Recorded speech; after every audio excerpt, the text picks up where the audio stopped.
Good morning and welcome to the newspaper review, my edition, if I should say that. And so let's quickly take a look at the papers that we'll be reviewing today. Let me quickly give you a rundown of this paper. The Nation newspaper says how the federal government fuels subsidy saving by Oyedele, that's the Minister for Finance.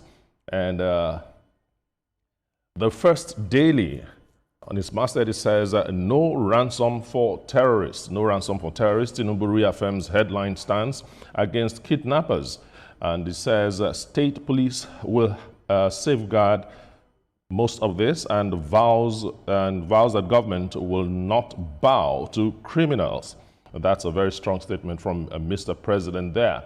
We now move to the Punch newspaper. Oyo abductions, why we tracked, arrest kidnappers' families. That's according to President Tinubu. And the writers here, abductors wanted us to release their detained members and pay ransom. That's according to Mr. President. We were prepared to finish with the terrorist families. Now, this statement is not credited to anybody. And militants from Mali and Burkina Faso are fueling Nigeria's insecurity, and that is according to Mr. President. And to the Guardian newspaper, it said a high cost of hepatitis care, stressed facilities expose 20 million to liver damage. That is scary. We'll take a look at that and see why that statement came up. The New Telegraph, resident doctors issue August 10 strike notice over unpaid arrears and welfare concerns. Now, we've been talking about this over and over again. Even yesterday, we made a mention of that when we're talking about the brain drain and all that. And it says it condemns harassment, violent attacks on healthcare workers, demand immediate resolution of a lingering crisis at Luth. Only 1,200 medical doctors serving 9 million people in Ogun State. NMA NUC approves Jigawa Medical Varsity to boost Nigeria's doctor workforce. Now, the Daily Independent. Cotton textile revival may boost job surge and affects stability. That we'll take a look at that. And it's from the Daily Independent. Now, my colleagues are here. Of course, ready to dissect the headlines. Let's go. Be able to show me and Ria Abdul. Yeah. Now, the very first we should look at is the Nation's newspaper. And what we have here is that how the federal government deploying fuel subsidy is deploying fuel subsidy savings. That's by the Honorable Minister for Finance. He's giving Nigerians, he gave Nigerians a breakdown of how the excess money made out of the fuel subsidy cancellation is deployed in Nigeria. What do you have to say about that? Well, if you look at it carefully, I mean, he gave a very brilliant analysis of what happened and what we did and what we are doing. I'll put it this way. I mean, many people recall that as far back as 2016, the former governor of Kano State, Lamido Sanusi Lamido, warned that he would be very sorry for whoever would take over after Buhari because of how bad the economy will be. Then secondly, in 2018, the then governor of Edo State, Godwin Obaseki, warned that we were printing Naira, to run the economy. That is, the money is not there. We are printing money to subsidize the economy, to subsidize fuel subsidy, in addition to running budget. So we were left with printing over 30 million in ways and means, money not backed with any productive activity. Okay. So when the government chose, when the Tinubu's administration came into power, what they chose to do is to, hang on a minute, we've got to stop this culture of printing money. We will not resort to ways and means borrowing anymore from the CBN, and we will not allow anybody to print money. So what they simply did was to remove the fuel subsidy. The real money people are talking about was never there. We were actually printing money to support it. And also, in addition to that, we ran, amongst so many other reasons, we ran down our forex reserves, by subventing the naira.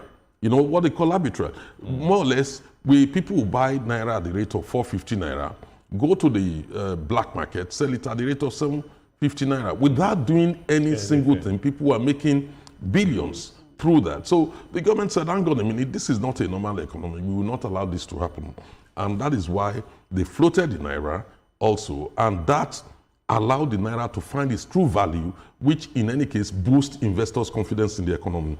And how they spent the resources available, because no doubt some extra resources were available, not only from increased cost of oil, but you also have, you know, money that otherwise will have gone into subsidy to some extent, you know, saved. That look, they're looking at NEL Fund, that's the Nigerian Students Loan Fund. 1.5 million students are benefiting currently. In addition to that, they've been able to take out over 1.4 million people, you know, out of, you know, the street kids thing, trying to get them into education. They're funding infrastructure and so on and so forth. We don't have enough time to go into all this. So he explained clearly what the government is doing with the money to the satisfaction of many. Because right about now, it's not even about the removal anymore. It's about what are we doing with the money that we have. It's accountability. Now accountability is, you know, taking the discussion. I tell you, we really need accountability in this country. We need to revive that culture. You know, in those days, my parents would say, look, my records are clean. I mean, you can go check. All right, let's go to the first daily newspaper. No ransom for terrorists, and the Real will be taking you on this. Tinubu reaffirms headline stands against kidnappers, says state police will have safeguards against abuse, and vows government will not bow to criminals. And you know, when we've been speaking about this, I always say so these terrorists, they become very bold, they become very audacious, and that's because they feel like we're at their mercy. You know, we just rush to pay ransom. I understand that oftentimes it's very difficult to tell a family that their person has been taken not to pay ransom. But the more we keep paying this ransom, the more we keep telling these people that we're scared of them. So I believe in the fact that not paying of any ransom, the government needs to make sure that, you know, citizens are protected. That is the #1 responsibility of a government. And talking about state police, I do not even understand why we're still waiting till now, because I have been shouting the fact that it may not be the final decision for us to totally end insecurity, but it's a step in the right direction. But when we talk about ransom paying, honestly, Atoma, if you ask me, I believe that the more we pay these people, it may be a very harsh decision, but the more we pay them, the more we fuel them. We also need to make these people know that we will protect our people at all costs, and nobody's going to pay you any ransom. If they realize that this business is not lucrative, they will stop. But it has been very lucrative, because if they take somebody away, then people pay. So why would they continue the business? I guess that's why Mr. President is taking this tough stance. Like the Punch newspaper says, Oyo abduction, while we tracked arrested kidnappers' families. That's according to President Tinubu. Now, the interesting part of this is the riders that we have under that. Abductors wanted us to release their detained members and pay ransom. That's according to Mr. President. This one is not, the next statement here is not credited to anybody. It says, we were prepared to finish terrorist families. Nobody said it. It's just part of the riders. And militants from Mali and Burkina Faso and Niger are fueling Nigeria's insecurity, and that's according to Mr. President. What do you say? Yeah, it's the president is actually right. If you look at the nature of the problem, you only need to go back to what happened in Central African Republic when Jotolia was in power, and how these same characters, terrorists, were dislodged, you know, from Central African Republic. They ended up in Mali. Short story, they ended up in Nigeria. Now, we have to deal with this problem. In addition to, you know, arms supply from, you know, war-torn Libya and all that. So they created serious security challenges for us, which we are trying to deal with. Then also the president made reference to the family, you know, of terrorists. So family of terrorists, what does it mean? Does it mean fellow terrorists and those who are working with them and all relatives? That? Yeah, no one can clearly say this is exactly what it is. But the fact of the matter is the government seriously, you know, resolved that we will not negotiate with terrorists. And in addition to that, he made reference to the fact that the Nigerian army had a map of that forest. So it was a lot easier to say, no, we will not do this, we will not pay ransom. And the terrorists, in any case, were unreasonable. They forgot the fact that the two leaders they were demanding for, the Ansaru leaders, were already undergoing judicial process. So they were in court. How would the president order their release? almost impossible. Okay, well, I would have gone to you, Ria, on this, but let me stay with Mr. Shomi a little bit more.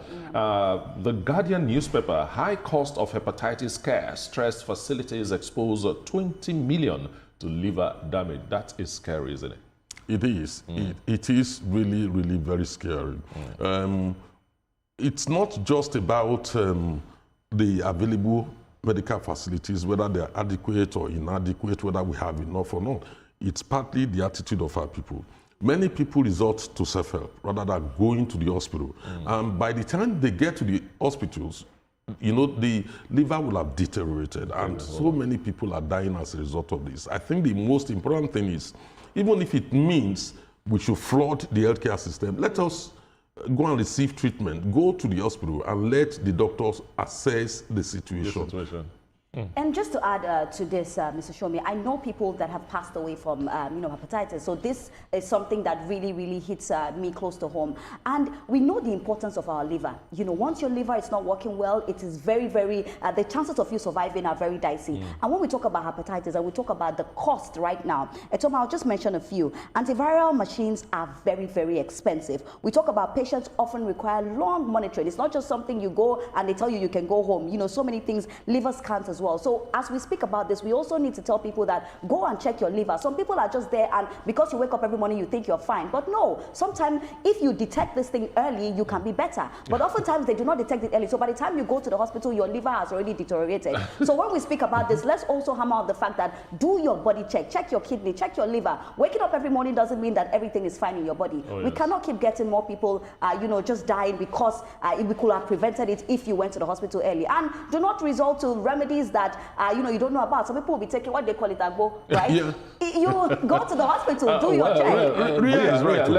Let's be realistic here. Agbo has been the medical remedy for a very long time. Exactly, but you cannot be taking that when you don't even know what's wrong with you. Exactly. You are right. You know what?